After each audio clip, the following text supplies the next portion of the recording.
Jack Carter. Damn it. I didn't flinch, didn't pause, just kept my conversation going with Nathan, the bartender, like nothing had happened. 6 months back in Texas after 3 years of keeping my head down, and somehow, someone had found me. The question was, who and why now? I didn't turn around. I was just about to land the punchline of a dirty joke when I felt a firm grip on my shoulder. Mr. Carter. The voice was calm but insistent. I kept my tone even, lazy, like I had all the time in the world. Do you want to keep that hand, son? The grip disappeared. Nathan, ever the pro, popped open another Shiner Bock for me, laughing as he slid it across the bar. On the house, Jack. I finally turned slightly, just enough to see the man who had interrupted my evening. Clean-cut, mid-30s, the kind of guy who thought a tailored suit and a stiff posture made him important. My name is Nick Holloway, he said. I've been hired to find you. I sighed, glancing at Nathan before turning back to my drink. Unless you need something welded, we have nothing to discuss. Mr. Carter. That was all he got out before he hit the damn floor. I stood, tossing a 20 on the bar, shaking out my hand from the punch. As I turned to leave, Holloway groaned and pushed himself up, his lip bleeding. Then I saw it, the taser in his hand. You're a hard man to find, he muttered, leveling the prongs at my chest. And I have no intention of starting my search over again. I held up my hands, smirking. Who the hell packs a taser in Texas? Nathan took a step forward, but I waved him off. I got this. Holloway took a seat in the booth, motioning for me to join. I considered my options, then sat, watching as Nathan poured 2 beers and slid them onto the table. All right, Nick, I said, my voice casual. Tell me why the hell you're looking for me. Holloway wiped the blood from his mouth, smirking. For the moment, let's play it your way, Jack. He leaned in. 3 years ago, a wealthy Dallas businessman named Evan Hartman vanished without a trace. Left behind a wife, Lila Hartman, and a daughter, Clara. You see where I'm going with this? I took a slow sip of my beer. Not even close. Your name's not Jack Carter, he said. It's Evan Hartman, and I've been hired to bring you back to Dallas. I exhaled slowly. 3 years. 3 years of being careful, paying for a new identity, changing everything. Hair, weight, habits. When I left, I didn't just walk away from a life. I erased it. I paid cash for an old truck, enrolled in a welding course, and never stayed in one place longer than 6 months. No credit cards, no cell phone, no paper trail, and sure as hell, no looking back. The only mistake I made? Clara. I couldn't cut her out completely. About a year after I vanished, I sent her an anonymous email, just to let her know I was alive. I never told her where I was, never explained why I left, just that I loved her. I sent another before every move. Never a pattern, never the same place twice. I should have known it would come back to bite me. You seem to think I'm this Evan guy, I said, leaning back in my chair. But I'm just a welder who plays a little guitar. Nick smirked. Right. He leaned forward. For the first year, the cops poked around, but no one knew anything. People whispered that he ran off with another woman. Others thought maybe Lila had him killed. But then, about 16 months after his disappearance, their daughter Clara received an email from someone claiming to be Evan Hartman. My jaw tightened. Shit, that was my slip. The only one. I never responded to her emails after that. She'd begged for answers, pleaded for a meeting, but I stayed quiet. I thought I was protecting her. Thought I was protecting myself. Nick watched me, gauging my reaction. That email changed everything, he continued. Now they had proof you were alive. But the police didn't push too hard, so Lila did what any grieving wife would do. She hired me. Lila. Just hearing her name made my blood turn cold. And what does she want? I asked, forcing indifference into my tone.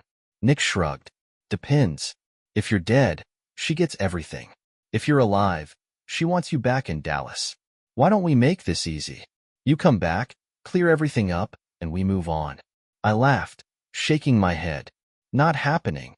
Nick sighed, rubbing his temple like he had a headache. You're really gonna make me work for this, huh? Damn right. He studied me for a long moment, then leaned back in his chair. You know, Evan, I don't really give a shit if you go back or not. But I do know this. Your daughter's looking for you. Clara wants answers. And let me tell you something, buddy. She's not going to stop. That hit differently. Clara, my little girl, all grown up, looking for the father who walked away. For the first time, my resolve wavered. Nick saw it. Think about it, he said, standing up. I'll be in town a few more days. You know how to find me. I didn't move as he walked out, my fingers tightening around my beer bottle. My past had found me. And now, I had a choice to make.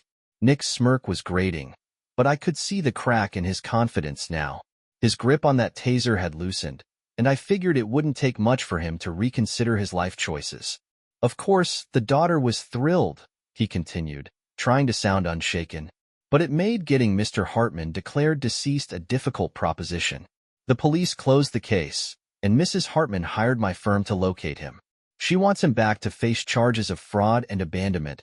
Oh, and to secure sole access to the marital assets. I'd sked, shaking my head. Poor dear. Sounds like she's in a real pickle. And tell me, Nick, how exactly do I fit into this dramatic little soap opera? Mr. Hartman, may I call you Evan? You can call me Jack, like everyone else. Nick exhaled through his nose, irritated. Fine, Jack. I am authorized by the state of Texas to forcibly escort Evan Hartman back to Dallas to face legal charges. I laughed, loud, sharp, and real. I could see how much it pissed him off. Big words for such a little guy, Nick. But tell me, what fraud has been committed? Since when is leaving a shitty marriage a crime? Why would the Dallas County Sheriff give a damn? That dog don't hunt. Nick's jaw tightened. If you ever do find this Evan Hartman, you'll have to do a better job threatening him. He doesn't sound stupid. Seems to me, if he walked away, he had a damn good reason. I leaned in slightly. Let's play a game, Nick. Why would Evan Hartman ever go back? What's in it for him? You think he left behind something worth returning for? Nick opened his mouth to respond, but he didn't get the chance. Under the table, I pulled back the slide on my Glock. His face paled as realization dawned, and he carefully placed his taser on the table where I indicated. Much better, I murmured, nodding to Nathan. 2 more beers, and some wings on Nick's tab. Nathan, ever the loyal bartender, smirked and moved off to fill the order. I turned my attention back to Nick, whose bravado was crumbling under my stare. Let me tell you a story, I said. A friend of mine told me this, about 3 years ago. Let's call him Evan. He had a wife, Lila, and a daughter, Clara. Sound familiar? Nick stayed silent, watching me carefully. I took a slow sip of my beer and continued. Evan could tell you the exact moment his marriage ended, or at least when he knew it was doomed. It was Lila's 50th birthday. They were at their country home, just the 2 of them. She never cared for big parties, never wanted the extravagance. So Evan spent months picking out the perfect gifts, thoughtful ones, personal ones. But when she opened them, he saw the truth clear as day. She was disappointed. It was only a flicker, but after 24 years of marriage, Evan knew that look. I paused, studying Nick's face, making sure he was following. He asked her straight up how she really felt. She faked a smile, said it was fine. But he pressed. She finally admitted that she expected something more. Couldn't even define what more was. Just not this. And when he tried to explain his reasoning, she only got angrier. Told him, if you'd put enough thought into it to begin with, you wouldn't have to make it up to me. And that was it. That was the moment he knew. Nothing he ever did was going to be good enough for her. Nick tilted his head. So he left over a bad birthday gift? I chuckled darkly. Oh, no. That was just the tipping point. The moment his brain caught up to what his heart had been screaming for years. The real kicker? They almost never married in the first place. Nick arched a brow. How's that? I let the memory settle before I spoke. They were long distance for a while. Evan was in college. She was in Dallas. He'd visit whenever he could. And on one of those visits, he caught her cheating. Walked right into a hotel room she had booked under her maiden name. Saw her in bed with some guy he didn't recognize. He should have walked away then. But she cried, begged, swore it was a mistake. Said she loved him, only him. And he was young and stupid enough to believe her. I met Nick's gaze dead on. He married her anyway. Thought love meant forgiveness. Thought marriage meant starting fresh. Nick exhaled, tapping a finger on the table. So why stay married to her for 24 years? I let out a dry chuckle. Ever heard of inertia? Momentum? You get caught up in the motion of life. Kids, work, bills, responsibilities. Before you know it, 24 years have passed, and you realize the woman you married never really loved you. Not in the way that mattered. Nick's expression was unreadable, but I could tell the wheels were turning. So, he said after a moment, Evan had a choice. Keep going, keep pretending, or walk away. I nodded slowly. And for the first time in his life, he chose himself. Nick sat back, exhaling through his nose. You know, that's quite a story. It is, isn't it? I smirked. But let me ask you something, Nick. What happens when a man who has nothing left to lose is backed into a corner? Nick frowned slightly. What do you mean? I leaned in, my voice low and steady. You found me. Congrats. But you think I'm just gonna waltz back to Dallas because some lying, cheating wife snapped her fingers? You think a man who gave up everything is gonna let you dictate how this goes? I could see the hesitation in his eyes now. He was realizing what kind of man he was dealing with. You said Lila hired you, right? I continued. Let me guess. She's drowning in debt, isn't she? Needs my signature, my money, my cooperation. And Clara? She's the only reason I'd consider anything. But I know my daughter. If she's still looking for me, it's not because she's siding with her mother. It's because she wants the truth. And I owe her that. Not Lila. Not you. Just her. Nick exhaled slowly. So what are you gonna do? I drained my beer, placed the empty bottle down carefully. I'm gonna finish my wings, Nick. And then? I'm gonna decide how much hell I want to bring down on my so-called wife. Nick was silent. And for the first time since he sat down, I saw it. Doubt. Good. Because if they thought dragging me back to Dallas was going to be easy, they were about to learn just how dangerous a man like me could be. Nick leaned back, listening intently, but I could see in his eyes that he wasn't just hearing words. He was absorbing every detail, every crack in the foundation of my past. We had been strolling downtown, I continued, when we ran into a man, tall older. Lila hugged him like an old friend, introduced him as Dan. He shook my hand with a weak grip, and my father always told me to be wary of men with weak handshakes. I didn't like him immediately. I took a slow sip of my beer, letting the memory settle before continuing. Something felt off. He was smug, too comfortable. And Lila? She was flustered, which was unusual for her. Later that day, while she was at work, I did some digging. Didn't take much effort. They had been seeing each other for a month. I found their love letters, Nick. She wasn't even trying to hide it. Nick didn't say anything. He didn't need to. We had agreed to be exclusive. When I confronted her, she denied it. Said they were just friends. I let out a dark chuckle, shaking my head. I told her to go to hell and left. Cut her off completely. Didn't take her calls. Threw her letters away without reading them. But she wouldn't let it go. First, she had her friends call me. Then my own friends. Pleading her case. Saying it was a misunderstanding, that I was being stubborn. That she missed me. That she loved me. I told them all the same thing. Tell her she's free to screw and marry her grandpa. Nick's lips twitched, almost amused. But eventually, I sighed. She showed up in person. Persistent, full of apologies, making promises, swearing it was nothing. And slowly, over time, I let her back in. But I made damn sure she knew. One more betrayal and we were done. I exhaled, rubbing my jaw. 2 years later, we got married. But she never admitted to what she did. Never truly owned it. Nick's fingers drummed lightly against the table, his eyes thoughtful. And yet, you still married her. Yeah, I muttered. I was young and stupid. Thought I could fix her. Thought love meant forgiving anything. I was wrong. I leaned back, staring at the ceiling for a moment before picking up where I left off. 11 years into the marriage, she threatened to divorce me. Said I was drinking too much, working too much, traveling too much. Said she wasn't happy, that she didn't want to share her life with me anymore. Nick arched a brow. So what did you do? I fought for it. For her. For our daughter. I told her I'd cut back on work, slow down on the drinking. But I had to travel. My career required it. She agreed to stay, but she wasn't invested in fixing things. She started separating our finances. Told me she was preparing for the inevitable. Nick scoffed. That should have been a red flag. It was, I admitted. But I wanted to believe she meant it when she said she was willing to try. I shook my head, feeling that old bitterness creeping in. But something funny happened. I started making real money. Good money. A lot more than she ever had. I paid more in taxes than she made in a year. And suddenly, separate finances weren't such a bad idea for me. It meant I could do what I wanted without running it by her. Nick smirked. What did you do? I took a sip of my drink before answering. I bought things. Motorcycles. A sailboat.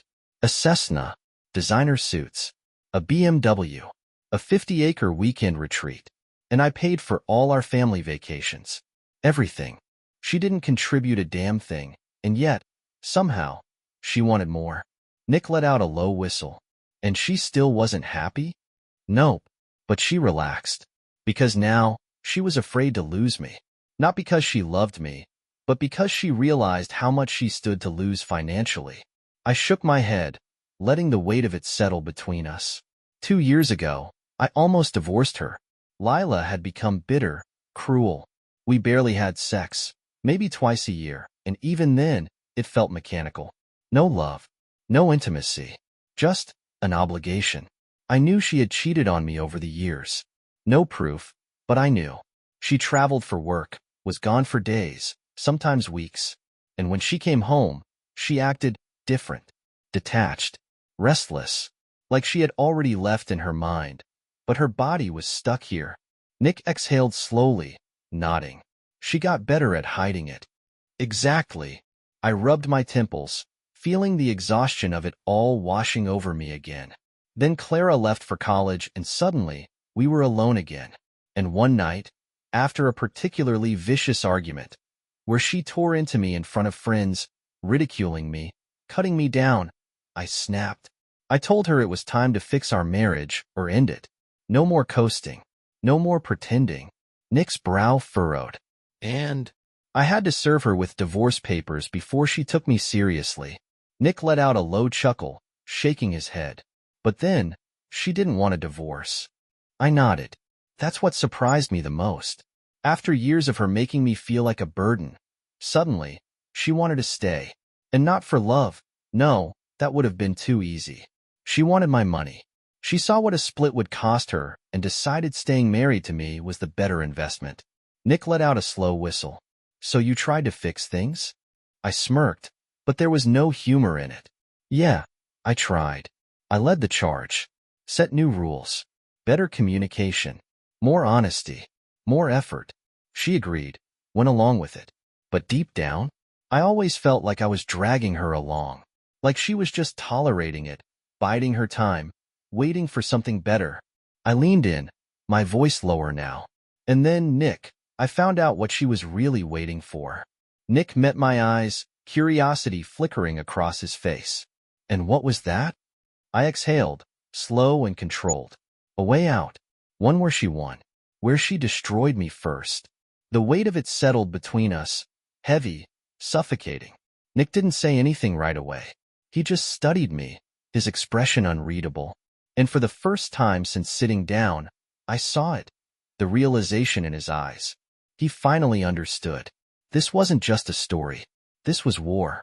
She was in the backseat, enjoying the ride while I did all the heavy lifting. For a year, I tolerated it, believing that if I kept steering us forward, eventually, she'd want to be beside me. But when I told her I needed her in the front seat, hell, maybe even driving sometimes, she smiled, nodded, and stayed exactly where she was. Of course, she had her list of complaints too. And unlike her, I listened. I acknowledged her grievances, made adjustments, showed effort. I loved her, and I wanted this to work. And for a while it did. We communicated better. We had more frequent, fulfilling sex, twice a week, sometimes more. She wasn't as adventurous as she once was, but she played along. She seemed content. Or so I thought. A few weeks after her 50th birthday, I felt the shift, the distance. It was subtle at first.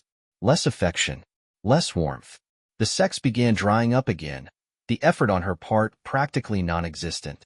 When I asked, she blamed work stress. Said things would return to normal soon. They didn't. At first, I convinced myself it was just a bad stretch. She'd always worked long hours, but now? Now, she was always too busy. Late nights at the office, business trips, excuses that never seemed out of place, except that suddenly, they were stacking up too fast. The weekends alone at our country home became more frequent. I told myself to wait it out, to be patient. Then 6 weeks passed, and we'd had sex twice. Both times, at my insistence. Both times, she barely participated. One night, after I finished, she rolled over and went straight to sleep. Another time, she got up and left the room without a word. Evenings and weekends, she found every excuse to avoid me. When she had to be around me, she was cold, detached, bored. I knew this pattern. I'd seen it before. The shrew was back, and I wasn't about to let it slide. Part of our deal, the one that kept this marriage from completely rotting, was open, honest communication. No deflection, no blame games, no avoidance. We'd promised to voice our issues before they became full-blown disasters. So I confronted her, brought up her schedule, her lack of affection, the way our sex life had died again. She dodged me, over and over, always too tired, always too busy, always later. Finally, after days of excuses, I reminded her, firmly, that she was breaking our rules, that this kind of avoidance wasn't acceptable. Her response? Shove the rules up your ass and leave me alone. That's when I knew. I clenched my jaw, swallowed my rage, and forced out one last, measured attempt. We agreed this was non-negotiable. She sneered. Then go negotiate with your right hand from now on. I stared at her, absorbing the full weight of that statement. Message received. Loud and clear. She was done. I had two options. 1. Stay, keep pretending. Let this woman humiliate me further. 2. End it. But not before making sure she paid for every single bit of this betrayal. Because yes, maybe she was cheating. And maybe Texas was a no-fault divorce state, so proving it wouldn't change the legal outcome. But that didn't matter. I hate being lied to. And this time, she wouldn't get away with it. I had always told her the same thing. If you're so attracted to someone else that you can't help yourself, tell me first. Divorce me first. At least be honest. I might be hurt, but I'll respect you for respecting me. But Lila had never been honest a day in her life. I needed to know for certain, and I had work to do. Years ago, before we combined finances, I made sure to secure something for myself, a private investment account. Every bonus I received from work went into that account. I never told Lila about it. Not out of malice, but because she needed control over our money.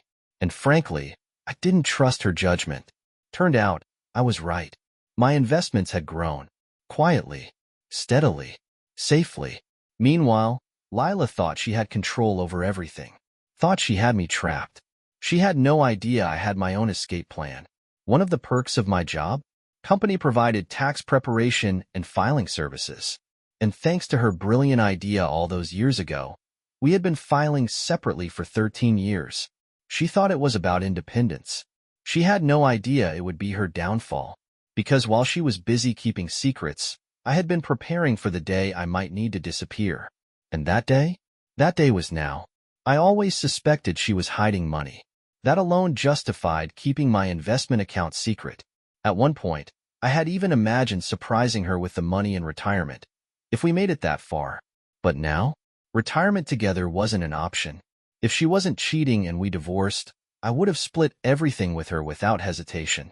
But if she was, then she wasn't getting a goddamn cent more than I could help. I needed to move fast. My priorities were clear. Secure my investments, seize control of our joint assets, sell the Dallas house, and, above all, keep the country property. That was mine. I had bought it, furnished it, maintained it for a decade, and planned to retire there. I refused to let her take it. If it came down to it, I'd rather sell the damn place than let her turn it into a trophy of her betrayal. I had no idea if she was planning to blindside me with divorce papers, but I wasn't about to sit back and wait. I needed a lawyer. One of my old college buddies, Sam Donovan, was a corporate attorney in Dallas.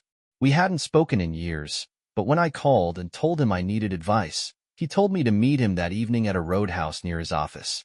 I arrived first, my nerves electric, my mind running through scenarios.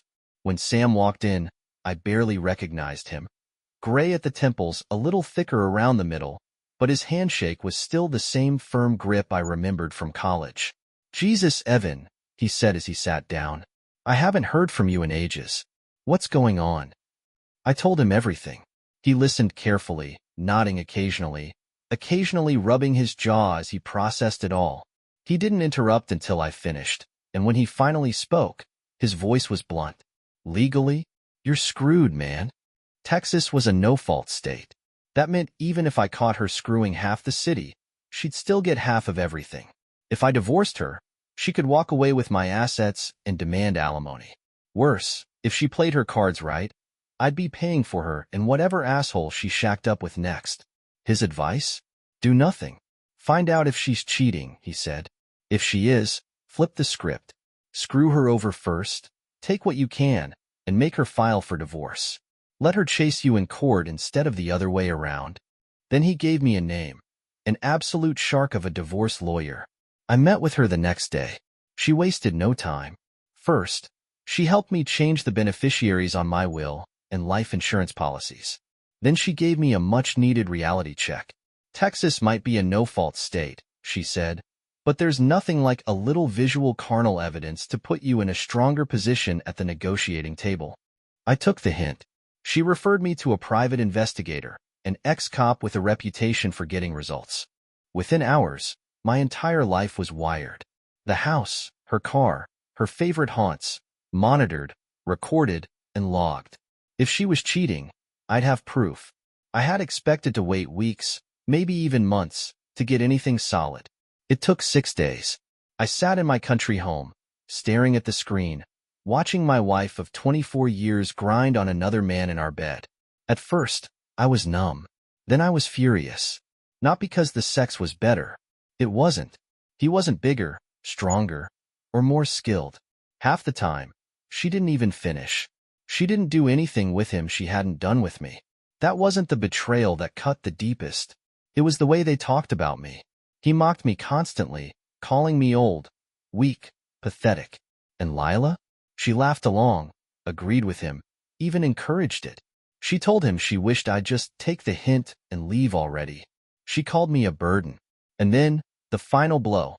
She suggested they screw in my bed next time, which they did. I clenched my fists, forcing myself to keep watching. My mind was no longer on divorce proceedings, asset division, or legal strategies. I was past that. This was war. The next morning, I drove straight to my lawyer's office, my body vibrating with rage. I wanted to burn it all down. Take every last dollar. Leave her in the dirt. She sat across from me, listening carefully as I laid out the evidence. She was calm, composed, waiting for me to finish before she leaned forward. "This is good," she said. "It won't change the legal division of assets, but it will change negotiations. And that's where we win." I wasn't satisfied. "I don't want negotiations," I said coldly. "I want destruction." She regarded me for a long moment, then nodded. "Then we play it smart. We don't just walk away. We walk away with everything." That was the moment I knew. Lila wasn't just going to lose me. She was going to lose everything. It had been his idea to cut me off sexually, yet here he was fantasizing about me eating her out after he'd finished with her. And Lila? She loved the thought. I sat there, watching, listening, seething. I didn't know this woman. Maybe I never had. I thought I'd prepared myself. Knowing your spouse is cheating is one thing. Seeing them cheat? That's a whole different beast. And it devours whatever fight you have left in you. For the first time in years, I felt empty. I had the video evidence sealed and gave it to my lawyer with explicit instructions. If anything happened to me, it went straight to my daughter. I wanted Clara to know the truth. I prepaid her college tuition from our joint savings, locking it away from Lila's grasp. Then, I drained my investment account. Every last cent. That money would sustain me for years, even if I lived recklessly. And as for our savings? Severely depleted. Lila would wake up one morning and realize her golden goose had flown the nest. 2 weeks later, I stood in the house we had once built a life in, now just a hollow structure of broken promises and wasted years. I sighed, taking in the familiar surroundings one last time. I left my keys, my cell phone, and my wallet on the foyer desk, where I always did. Routine, predictability, the things that made it so easy for her to lie, to cheat, to destroy what we had. Then, I walked into the bedroom, took off my wedding ring, and placed it squarely on my pillow. Let her wonder about that. And then, without so much as a backward glance, I walked out. I didn't leave a note. No explanations. No goodbye. I wanted her to panic. Wanted her to wonder. To feel the emptiness I had felt when I watched her betray me.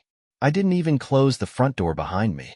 I walked around the corner, climbed into my new pickup truck, registered under a name she didn't know, and drove away. 2 weeks later, a 40-something married man and father of 3 was jumped outside a seedy Motel 6. A cheap bastard who apparently didn't think his affairs were worth better accommodations. He would walk again. Eventually. Maybe. But not for a long time. And even then, with a permanent limp.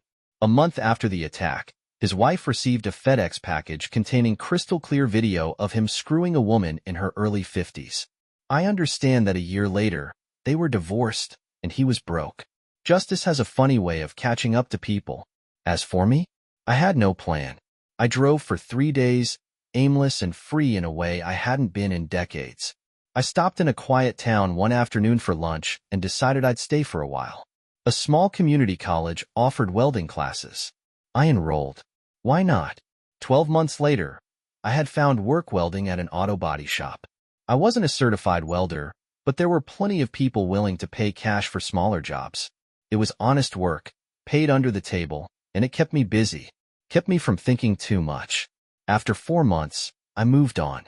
Over the next 2 years, I drifted.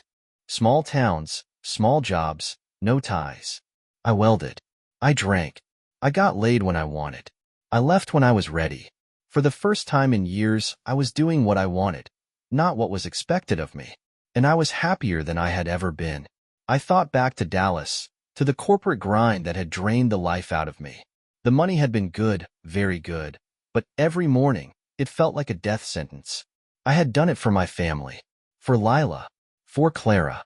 Lila had loved the money, but she'd resented what came with it. The hours, the stress. She worked at a nonprofit, paid peanuts to help people while I killed myself in an industry I hated. But that nonprofit? It was just a glorified social club for wealthy housewives who wanted to feel like they were making a difference. Fundraisers covered by the glossy pages of local magazines, charity events where their dresses cost more than the annual salary of the people they were helping. It was pathetic, and I had let myself drown in that world to make her happy. Never again. When I left, I made a promise to myself. I would never again live for someone else. And so I didn't. I slept with plenty of women over the years, enjoyed them for what they were. If they got too clingy, too demanding, I cut them loose. I wasn't looking for a partner. I wasn't looking for love. I was looking for freedom. And I haven't looked back since. I don't know what became of Lila, the house, the 50 acres in the country. And I don't care. She chose her path. If she's happy, great. If she's miserable and broke, even better. But I won't waste my time making sure of it. She's nothing to me now. The only thing I do regret is Clara. I'd love to see my daughter again. But as long as she refuses to promise that she won't tell her mother, I keep my distance. I keep hoping. Nick, or whatever name he goes by now, is happy. He left behind a cheating wife and a miserable job and never looked back. And really, why the hell would he? So he could go back and pay to be miserable again? So he could bankroll the same woman who betrayed him, let her spend his money while she played house with someone else? No, that just doesn't make sense. He's free. He's healthy. He's wealthy in the ways that matter. And his marriage? That was the only thing keeping him miserable. Now, it's nothing more than a distant memory, one he doesn't give a single damn about anymore. He had come to realize there were only two good things that came out of that marriage: his daughter and, eventually, his freedom. For years, he had believed he was part of a partnership, a marriage built on mutual effort. But looking back, it became glaringly obvious. He was the only one who had been in it. Lila had brought herself, and nothing else. And the worst part?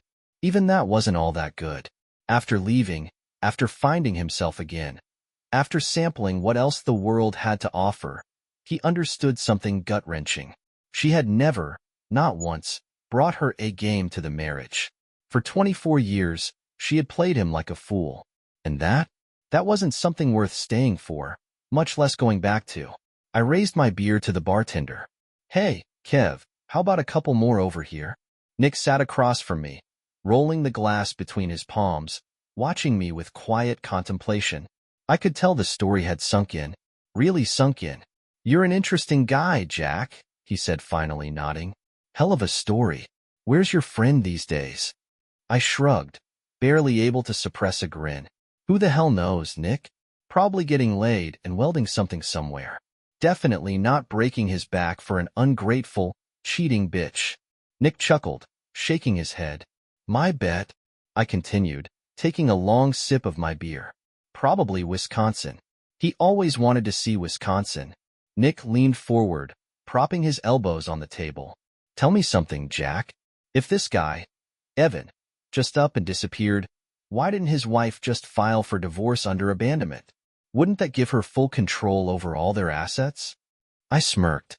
"Seems like a simple fix, don't it?" Nick tilted his head, waiting. I let the moment stretch before answering. "Well, she tried. But you see, she was a little too greedy. First, she tried to have him declared dead. She wanted everything, not just a divorce settlement. But by the time she finally got around to filing, she had already lost everything." Nick's brow furrowed. "What do you mean?" I set my glass down, wiping the condensation off my fingers. "She ran out of money. Couldn't afford to keep up with the properties on her salary. And because she couldn't sell them, both homes went into foreclosure." Nick frowned. "Both?" I nodded. "The house in Dallas?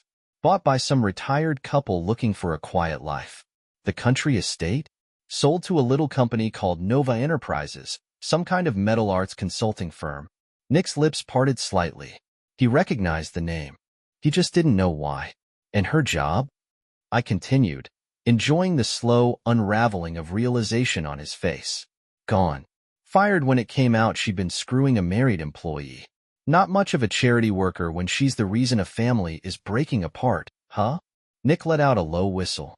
"Damn, she sure does have an itch, doesn't she?" "That she does." For the first time all evening, Nick looked a little uncomfortable. Maybe he had come into this bar thinking he had the upper hand. Maybe he had thought he'd found a desperate man on the run. But now, he was realizing he was sitting across from someone who knew exactly what he was doing. "Well," Nick said, standing, "I sure am sorry I wasted your time, Jack. But I did almost enjoy meeting you."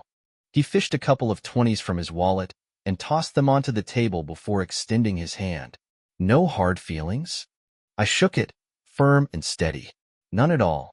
But a word of advice?" Nick raised an eyebrow. "You ought to be more careful about who you go around upsetting. Not everyone is as patient as me."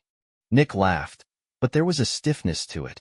He turned to leave, taking about 6 steps before pausing. Without turning around, he spoke. "Jack?" "Yeah." His voice was softer now, like he wasn't sure if he should even say it.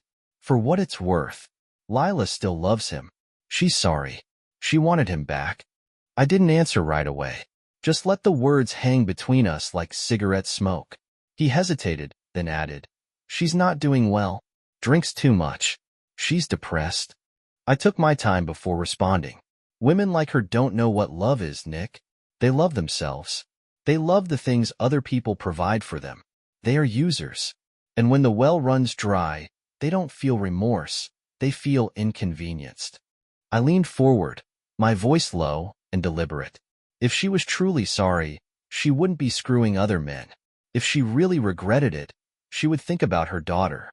Think about the fact that she took her father away from her. She'd stay away and stop chasing ghosts of a life She burned down with her own selfishness. Nick was quiet. They never acknowledge the damage they cause, I continued. They only mourn their own losses, not the ones they inflict on others. And that's why they deserve every ounce of suffering they bring upon themselves. Nick finally turned, meeting my gaze. And for the first time since he walked in, I saw it. Recognition. Understanding. Evan, he said quietly. I smirked. Yes, Bob. Nick exhaled, shaking his head. Wisconsin gets cold in the winter. I nodded, finishing my drink. That it does. But Clara loves it there. Nick hesitated for only a second before saying, maybe Nova Enterprises should relocate to Everett. I set my glass down, smirking. Thank you, Bob. They just might. They just might. A few weeks later, Clara met her father. And as for Lila, she's still searching for her lost husband, or his money, whichever she can find first. Dear listeners, please share your thoughts in the comments. And don't forget to subscribe to our channel. See you soon.